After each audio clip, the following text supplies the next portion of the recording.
So I arrived in Sucre, and something that I learned, apparently, I think at least that's at least true about both two buses that I had in Bolivia, is that they come before time. My last bus came 4 hours before time and was supposed to go for 24 hours. And this bus came 2 hours before the time. It was supposed to go for like 13 hours, I think. So I came, instead of coming at 6 a.m, so still I would have nothing to do at 6 a.m. But I came at 4 a.m. So for 2 hours I was like just sitting. And now it's like, it's not 6 yet, but I was like, no, I'm too bored and maybe I will go back to the terminal, I don't know. Because there's a lot of people at the terminal, at least it's not like empty. Like in Europe it would be empty, I think, in most cases, but it was actually full of people. I even bought some coffee from some lady that was selling coffee. I felt really bad for her because she was like selling coffee this early in the morning. I was like, oh my god, like I felt bad for her, like who would want to be selling coffee in the middle of the night on the weekend? So I hope she's not doing this every day. So anyway, I bought coffee from her. I hope she doesn't have to sell coffee like all the time at the station, because that's not a nice way to spend your life. Especially like who wants to wake up this early in the morning? My god, like she was there when I came. So I'm going to go somewhere. I have no idea where I'm going to go, but I'm going to go somewhere. If something is open, I'm going to sit there and wait until it's already, the sun is already rising, fortunately. So, but I would go to my hostel and leave my things, but I don't know if it's open yet. So I will sit for a while and then I would catch some taxi to my hostel and then I will leave my things at my hostel. So, because walking with so many things is not fun. I cannot check in yet because it's like too early, but I don't care. I just want to leave my things. I don't want to check in yet. So I went through the streets of Sucre by a taxi, and honestly, it's so beautiful. Like, I'm not saying just about the streets that I was going through, and my hostel is there, like right in the middle of the city. I don't know if it's open yet, like if there's anybody yet, I don't know, because they have breakfast in the morning, so maybe there's somebody, like some breakfast employee or something, I don't know. It's definitely too early to check in, but that's normal. I don't expect to be able to check in, but I hope there's somebody there so I can leave my luggage. Just like in Colombia, I'm filming from like far away because I want to give this lady privacy. I don't want to be like filming somebody cleaning in the streets, but you cannot see her face from over there anyway. And like there's people like cleaning the streets. There's a person who cleans the streets, just like in Colombia. I am really shocked by this because like in a lot of countries that I've been to, there's not something like this. It's not like very common around the world to have a person like cleaning the streets. It's like, wow. And I love those. I love those electric city lines. Like, at least those are not the worst. Like, I love those, the most tangled ones, they are the funniest. I look at them and sometimes I am scared, how do they work? Like those are not the worst actually, but still kind of funny. Yeah, everything is closed. I will have to like waste my time until everything opens. But the city is so pretty, by the way. And today I have to go to sleep early because tomorrow morning I have a bus. And yeah, tomorrow morning I have a bus. I will have to catch a taxi early in the morning. But it doesn't seem to be a problem there because like I saw so many taxis today, like even early in the morning, so probably I will catch a taxi somehow. But yeah, now I'm thinking, was that really a good idea to get a bus so early in the morning tomorrow? Maybe those night buses are better, but on the other hand, right now I arrived at 4 a.m.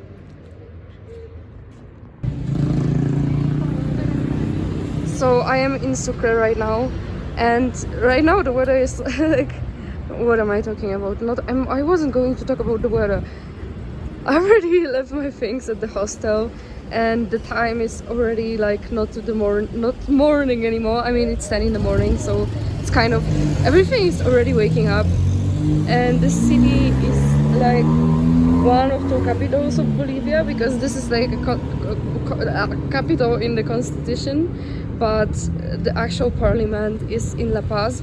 And old city is on UNESCO list, or at least like the old city. I'm not sure if the whole city or just the old city, but the old city is very big. Like, as I was going through the city, like, oh, the city looked very impressive. So, oh my god, it's so beautiful. Wow. Yeah, so this city is amazing. I arrived in the morning, and even in the morning the streets were so beautiful. And it's also known as White City for obvious reasons, like all the buildings are white. So unlike a lot of other Latin American cities, because a lot of them, they are very colorful, and this one is very white, but also is so beautiful. And I am wondering whether this is Casa de Libertad or this is Casa de Libertad, because that's the building where Declaration of Bolivian Independence was signed. And I don't know, it kind of brought me back to thinking about how Palestinian independence was signed in Algeria. Like, I don't know why I'm thinking about this. I mean, I know why, because it's Declaration of Independence, but yeah. I mean, Algeria is an amazing country. My brain is always going to the same places. Anyway, I think this is Casa de Libertad. Oh my god, like, I am living right opposite Casa de Libertad. At least I think so. It's whether this building or that building, because those buildings, they are kind of connected. So I'm wondering if it's like open, or like you can see from the inside. I don't know. Maybe there's a museum inside. Probably it should be, or maybe there's not.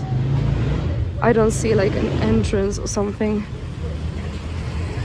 But maybe it's from the other side. Those buildings, they are also very impressive and probably very old as well. I think I am right now in front of Casa de Libertad. I think so. Yeah.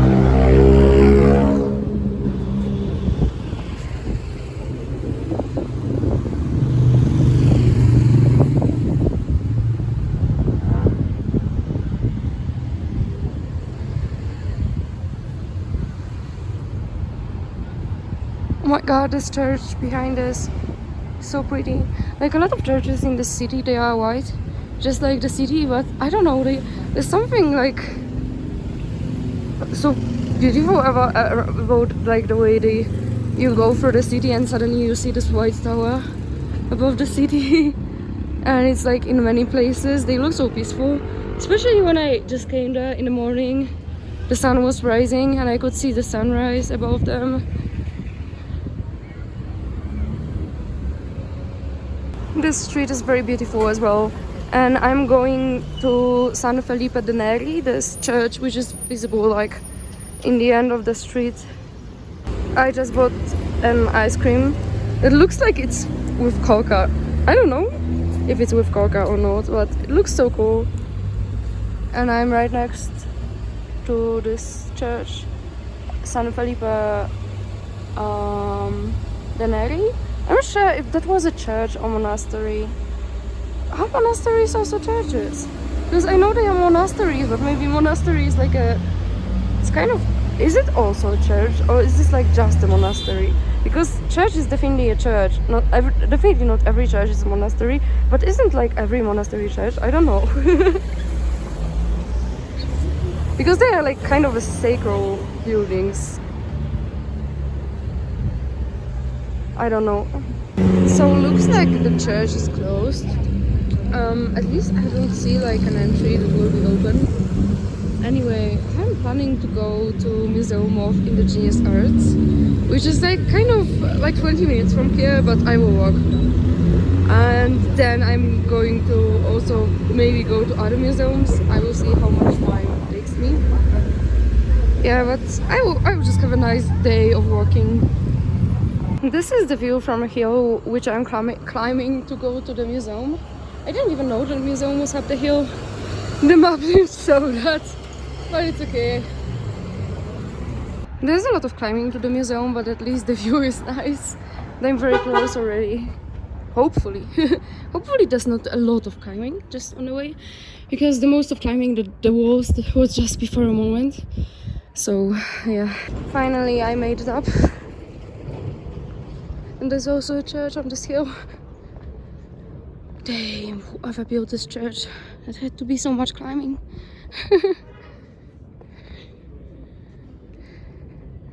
I just found out this is the La Recoleta Monastery, and it's not just some church, it's La Recoleta Monastery. I hope I said it correctly.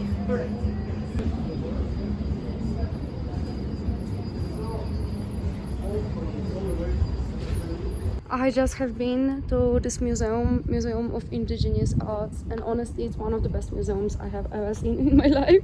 I mean, because I love indigenous arts, like I'm not an art person, but I always find it extremely like romantic and extremely beautiful. That like, I mean, the fact that those people are no longer around is not beautiful by no any means, but like I always think that like it's so beautiful because that's like the only thing that those people have left, actually, like those people whose names we cannot even know, like ancient people who lived like hundreds of years ago, sometimes thousands of years ago, and we know nothing about them, but we still have like some of their arts because they taught their children, and the children taught children, and like so on.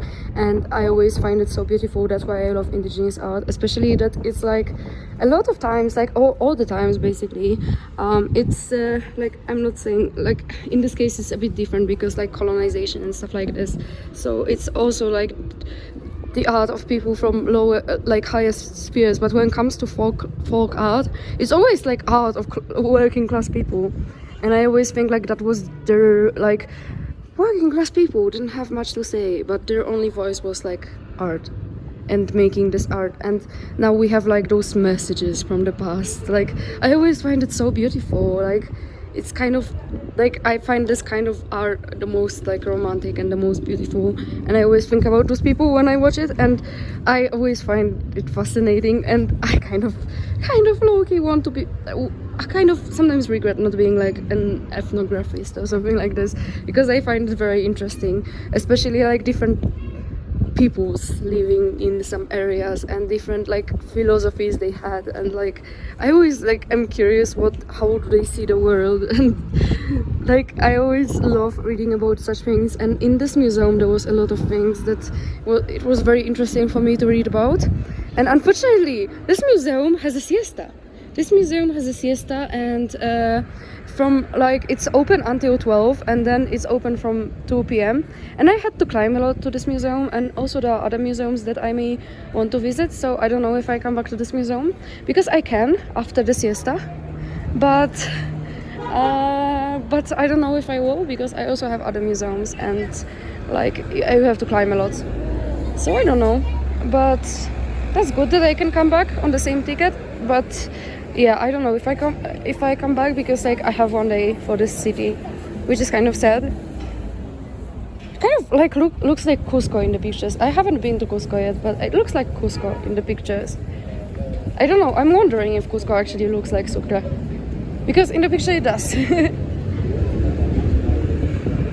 But the museum was very interesting, but I had to rush because it has a siesta. I had to rush, and I couldn't really go like slowly reading. Like I tried to read everything, but I had to read very fast, and I couldn't really, like, I am not good at reading with concentration.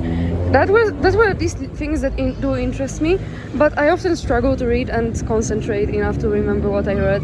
At least I know that I remember some things that I read. I don't know how many things I don't remember, because if I don't remember something, I don't remember it. But I think I would remember much more if I was reading slow, if I didn't have to hurry. Yeah, the museum was so high, oh my god. I wonder how people before like invention of cars and like how they walked up there. Maybe on llamas, maybe on llamas. I don't know. Because maybe that's why those people here, they seem so strong. I see so many people like carrying things that seem very heavy. They don't seem that tired. Like, I don't know.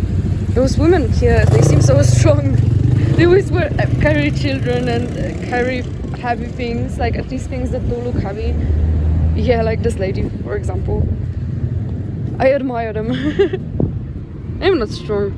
Good thing about this museum being like kind of far away, like it's not really far away, but it's like not in the same place as my hostel and the rest of the museums, is that I already have like an excuse to walk and like through the city, which is so pretty, and I already have a ready route because just from that museum to the rest of museums, so it's kind of easy.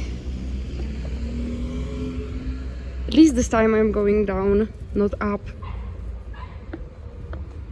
By the way, inside Museum of Indigenous Arts I couldn't take any videos or any pictures, and I respected that. I was like, okay, that's very good that you have such museum. It's very informative, so I'm gonna respect the rules. Many times I do not really respect the rules, but I was like, okay, I will be nice to you. What annoys me a lot of times I travel, I wanted to say anytime I travel, but it's like almost any time, not almost any time, like a lot of times, is that like I have to be kind of careful with food, because like a lot of foods I don't know what they have inside. And for example, my Spanish is kind of broken, so I don't want to try to be bothering people what is inside some food. Like sometimes like I ask them literally, is there pork inside? And they kind of, I don't know, didn't understand. That was yesterday, by the way. And like it's, so I take things that for sure do not have any pork, but it's like difficult to find something that doesn't have any pork for sure. So like sometimes I'm in a country where I know they will not sell me pork, but here they absolutely can. And sometimes they do understand me, sometimes not. And it's like, it's kind of annoying because the things that I know for sure will not have pork are kind of boring. I mean, yeah, so, and I want to eat something that is like proper food. so yeah, I mean, when something is marked as vegetarian, that's very easy, but not everything is. And I don't want to spend half of my time looking for food that isn't pork. So I will just grab anything that is close that I know is not pork, which makes my diet not very diverse and kind of boring, and I'm like craving kind of normal food. And after some time it's kind of tiring. Like it's been a week and I'm kind of tired of that. But yeah, I mean, in Peru probably more people will speak English, and maybe for tourists there will be like more normal, like those restaurants here, they are also normal, but like sometimes they do not have like a lot of options, and sometimes they do not understand that I do not want pork. So what I meant is they will probably have more options in general because they have more tourists. So, and everything there, like I don't know, like in Colombia everything was sweet, and here I'm not sure, but at least those things that I ate so far were kind of sweetish. And I would like something that is like savory. Like I'm not a person who loves sweet food. Like I like desserts that are sweet, not like dinners and breakfast and everything. So it's like a bit too much for me. Sucre is so pretty. Like I keep walking and I keep finding beautiful places. Like everywhere is so beautiful.